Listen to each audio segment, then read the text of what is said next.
Hi guys, welcome to Vaishnavi audio novels. நான் உங்கள் வைஷ்ணவி. இன்னைக்கு நம்ம கேட்க போகிற கதை காதல் மட்டும் இல்லை, மனசை தொட்டுருக்கும் ஒரு பயணம். உன் அருகில் உருகும் நான்.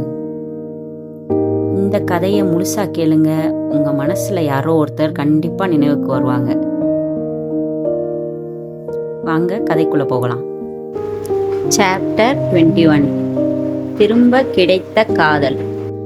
அந்த மழை நாள், அந்த ஹக், அதுக்கு பிறகு ஏதோ மாறிடுச்சு. இந்த முறை அவர்கள் இருவரும் ஒருவரை ஒருவர் இன்னும் கவனமா ஹேண்டில் பண்ண ஆரம்பிச்சாங்க. அடுத்த நாள் காலை மீரா ஃபோன் பார்த்தா. Good morning, Arjun message. அவள் தெரியாம சிரிச்சா.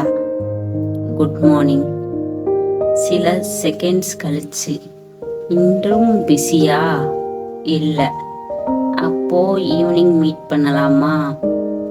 அவள் சில செகண்ட்ஸ் ஸ்க்ரீனை பார்த்துக்கிட்டு இருந்தா. சரி. அந்த ஹார்ட் எமோஜி அவனுக்கு மீண்டும் உயிர் வந்த மாதிரி இருந்தது. மாலை, அதே பிளேஸ். ஆனா இந்த முறை அவர்களுக்குள் பயம் கொஞ்சம் குறைஞ்சிருந்தது. மீரா வந்தா.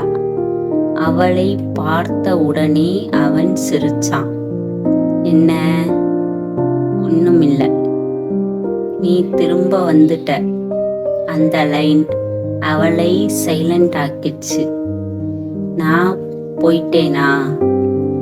அவன் மெதுவா சிரிச்சான். என் லைஃப்ல இருந்து கொஞ்சம். அவள் கண்களில் கில்ட். சாரி. அவன் உடனே தலை அசைச்சான். இந்த முறை சாரி வேண்டாம், நீ மட்டும் போகாத. அந்த வார்த்தை அவளை இதயத்துக்குள் நேரா போச்சு. அவர்கள் அருகில் நடந்தாங்க. மழை வரப்போற மாதிரி காற்று. அவள் குளிரால நடுங்கினான். அவன் கவனிச்சான். கோல்டா? கொஞ்சம். அவன் குட்டியை கழற்றி அவள் தோள் மேல போட்டான்.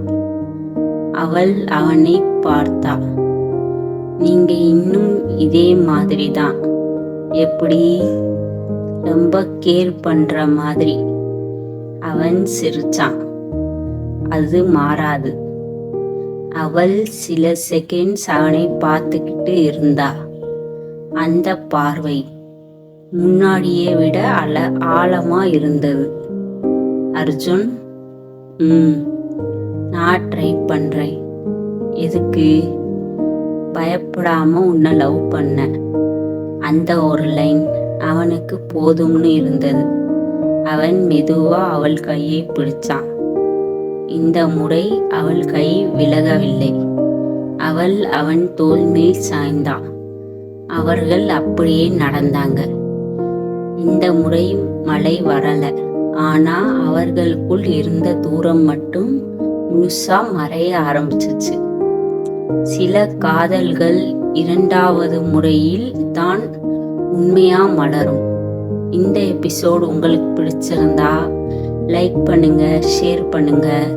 Vaishnavi audio novels channel subscribe பண்ணி பெல் ஐக்கான் கிளிக் பண்ணுங்க. கமெண்ட்ல உங்க தாட்ஸ் சொல்லுங்க. நான் உங்க வைஷ்ணவி. மீண்டும் சந்திப்போம்.